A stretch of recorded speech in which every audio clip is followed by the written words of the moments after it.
You wake up and the weight is already there. The inbox is full, the meetings repeat, the chores reset, and that same invisible rock waits at the foot of your mountain. You push and push, waiting for the day the rock stays at the top and lets you breathe, and it never does. The grind resets, the hill is steep again, and it feels like something out there owns your time. If you do not change the way you relate to this climb, you will keep being controlled by it. You will wait for a finish line that never arrives, and your life will be spent waiting. This is not just about work. It shows up in relationships, fitness, finances, any place where repetition meets expectation and you secretly hope the task will do itself forever after. The danger is immediate. Every time you push hoping the rock will stay, you make your peace dependent on results outside your control. You train your nervous system to be calm only when an impossible condition is met. If you ignore this now, the mountain will become your judge. One bad day will feel like failure, and you will hand your sense of worth to a slope that never stops slanting. There is a different path, and it starts when you stop hoping the rock will stay at the top. When the outcome stops owning your mood, you become the master of the mountain. You have been trained to measure your life by peaks that don't hold. But what if the real power is in the deliberate push, step by step, breath by breath, not in keeping the summit forever? Let me tell you a story, and in it, you will find yourself. Picture Sisyphus, a lone figure on a mountain, condemned to roll a rock uphill only to watch it slide back down. In most tellings, it sounds like pure punishment, the final insult to a restless soul. But there is another way to read it. Imagine Sisyphus walking down the hill after the rock rolls back. He knows the descent, he knows the ascent, and he knows nothing can take the climb away from him because it is already his. The prison is not the repetition. The prison is the hope that the rock will someday stay at the top. As long as he hopes for that final plateau, he is chained to an outcome that refuses him. As soon as he stops hoping for the unpromised, he can choose how he pushes. You might ask, why would you ever stop hoping for the final victory? Isn't hope what keeps you going? Hope is valuable, but there is a kind that keeps you trapped. It tells you, I'll be okay when it's over, and since it never ends, your peace is always out of reach. Carl Jung hinted at something profound here. What you refuse to face becomes the thing that controls you. Refuse the endlessness of the climb, and the climb owns you. So ask yourself directly, is your calm waiting at the top of the hill, or can it be found right now, on the next step under your foot? The myth mirrors the way your career reviews never end. Your debts need regular payments. Your body wants sleep and movement every day. Nothing stays done. If you insist on finality, you will be pulled like a puppet by metrics, bosses, algorithms, and other people's approval. If you accept the rhythm, you set your own terms. What's the lie that binds you? It's the whisper that says, once this project is done, then I can relax forever. That lie sells your soul to a finish line that won't exist. Let's return to our figure on the mountain. He tries to bargain with the slope. Just this one time, stay. The rock doesn't listen. Rocks do not make deals. Mountains do not answer pleas. He rages, he collapses, he delays. But every form of protest drains him and gives the hill more power. When he finally stops bargaining, something changes. He claims the push as his craft. He decides his grips, his pace, his breath, his rest.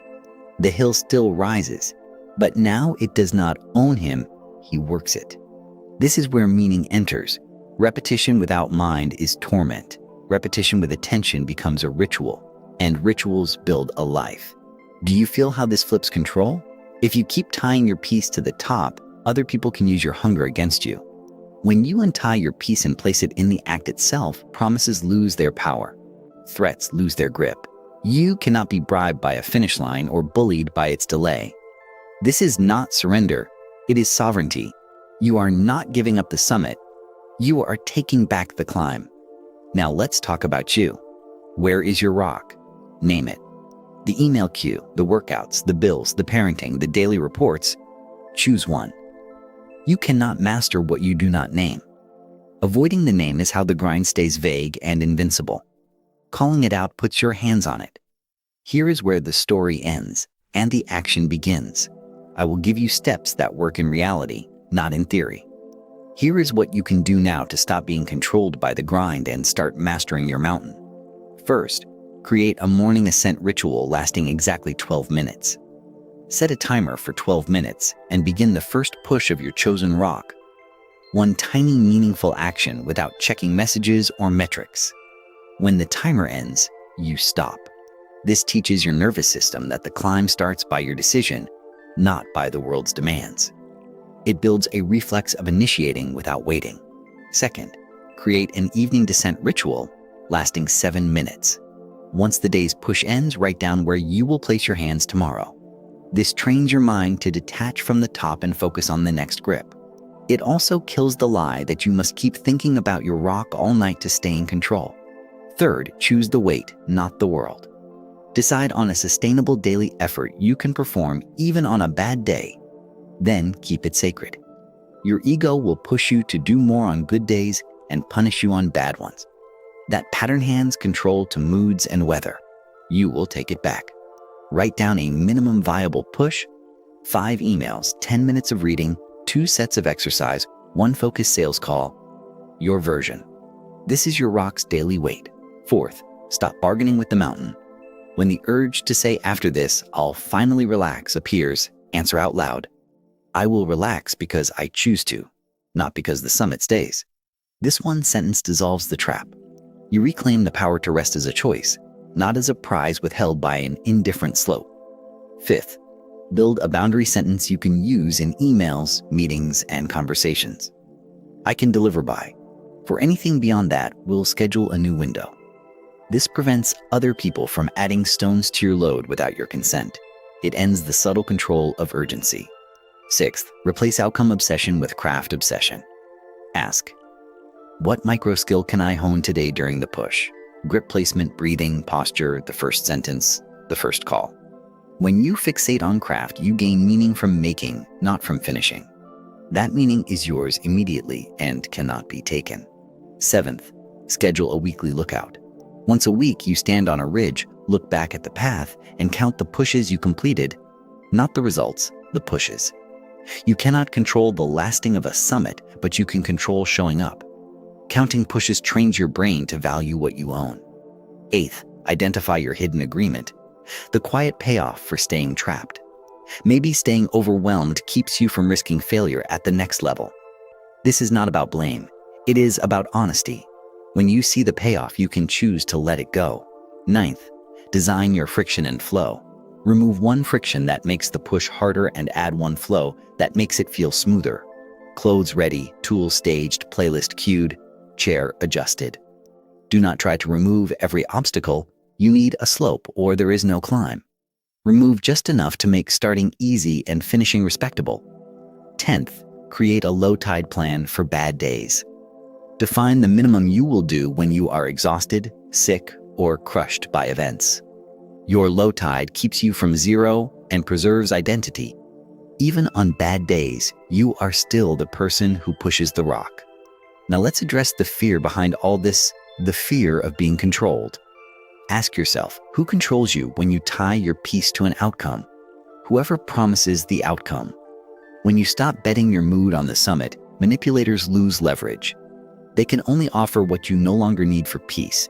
That does not mean you stop caring about results. It means results become feedback, not oxygen. You still plan, aim, learn, but you breathe in the pushing, not in the fantasy of permanence. And yes, you will still enjoy summits when they happen. Celebrate them fully. Then bow to the mountain and begin again without bitterness. Let's strengthen this with a daily mantra said during the first step of the push. I don't need the top to own my day. I need the next step, and I choose it. If you hear a cynical voice say, this is just settling, remember, settling is surrendering your standards. This is raising them because it is harder. Here is a concrete micro-sequence to try tomorrow. Before dawn or before messages, drink water, breathe for 10 slow cycles, set the 12-minute timer, and begin your smallest concrete action. When the timer ends, stop. Write the first action for tomorrow's push. Then close your laptop or tools and walk away for at least 3 minutes. That 3-minute walk away is critical. It teaches your mind that you leave the climb by choice, not because your energy is ripped away. Now, Let's address the loneliness that often follows the grind. Isolation grows when your only relationship to the mountain is silent suffering. Invite one witness into your ritual. Send a 2-sentence check-in to a trusted friend after your push. Push today. Next grip is. No explanations. This is not about praise. It is about being seen in the act, not in the result. The seeing breaks the illusion that you are alone with your rock. There is another snare, judgment. You feared the mountain will reveal you as not enough, so you delay. But delay is just judgment's secret ally. Say this before you push: I am measuring effort, not eternity. Write it once on a sticky note if you must, but the moment you begin, put away all marks. Let's integrate a weekly practice to deepen freedom. Once a week, ask, where did I hand away my calm to outcomes? Then name one place and reclaim it with a boundary sentence. Here is a profile of mastery you can grow into. The master of the mountain chooses a daily weight, respects rituals, enjoys summits without clinging, and descends with as much care as he climbs. He also knows the climb reveals the self. When he is angry, he asks what the grip is doing. When he is tired, he asks how to set the pace. When he is tempted to quit, he stands still until the urge passes. Remember Jung's wisdom in simple terms. The thing you avoid contains the way through. The climb you hate becomes the doorway to the steadiness you seek. Let's make this practical at work. If your boss piles on tasks, respond with, I can complete A today. B and C will need separate windows. Which should I prioritize? Then stick to it. This step ends vague control. It puts you in dialogue about weight rather than drowning under it. At home, if chores reset, keep a short recurring list and a timer. When the timer ends, you stop, even if the floor isn't spotless. Perfection offers the same lie as the summit: once perfect, then rest. Perfection and permanence are siblings that never visit. For fitness, choose a minimum daily move and a weekly heavier day. On bad days, do the minimum. On strong days, enjoy the stretch. For money, automate minimum payments and a tiny daily review. The tiny review keeps you engaged. The automation keeps the rock from rolling into chaos. For relationships, your rock is presence. Choose a daily micro ritual. One undistracted conversation or one undistracted minute of attention. Notice how each area uses the same pattern. Pick the weight, set the ritual, count pushes, release the fantasy of done forever. The strategy is portable. Be careful with language. Stop saying, I have to push this rock. Say, I push this rock because I choose this mountain. This shifts identity. What if you don't like your mountain? Then either choose it consciously for a season or plan concretely to switch mountains. Drifting in resentment is the only true trap. If you choose to switch, use a transition plan. Maintain the minimum on your current rock while taking daily micro steps toward the new mountain. This de-risks the move. It prevents fantasy from becoming another form of avoidance. Let's talk about energy leaks. Identify 2 doom scrolling at night, unpredictable meals, messy workspace, constant notifications. Plug 1 leak per week. Every leak you close lowers the slope by a degree. This is not glamour, it is leverage. Now, courage. The mountain scares you because it reveals the truth. Life is rhythmic, not final. That doesn't shrink you, it sharpens you. Imagine a year from now. You still push the rock, but you move it with craft. You rest when you choose. No person's promise owns your calm. What would that version of you say to the current you? Likely this: stop waiting for the hill to apologize. It will never happen. Start choosing your grip. If you do not do this, you will keep being controlled by others forever, by people who dangle the top like a carrot and yank it away. Do not let them. Here is a quick recap you can remember without notes. Morning Ascent, 12 minutes, push first, measure effort. Evening Descent, 7 minutes, set next grip, close the day. Boundaries, state your capacity and schedule more if needed. Craft, pick a micro skill to improve today. Weekly lookout, count pushes. Low tide plan, define minimum for bad days. Witness, send the 2-sentence check-in. Language, choose your mountain. If you think this sounds simple, it is. Do not confuse complexity with depth. Depth comes from repetition with awareness. The mountain doesn't need you to be dramatic. It needs you to be consistent. The drama belongs to stories. The power belongs to rituals. If your mind still insists, "I'll be free when it's over," say this: freedom is choosing how I climb when it's not over, and keep pushing. There will be days the rock feels heavier than anything you've known. On those days, reduce the weight, not the identity. You are still the one who climbs. There will be days you reach a ridge and see a new peak behind it. Smile. This was always a landscape, not a single point. There will be quiet moments on the descent when you realize the mountain has become your teacher, not your jailer. Those are the moments you are truly free. To anchor everything, choose a physical token, a smooth stone in your pocket or on your desk. When you touch it, you remember it's the push, not the permanence. Let's close with this final picture. Sisyphus at dawn, alone with his rock, no audience, no judge, just the slope and the sky. He places his hands, breathes in, and pushes, not to end the climb, but to express the strength that only the climb can call out of him. When the rock rolls back, he does not ask why. He walks down with the same presence he carried up.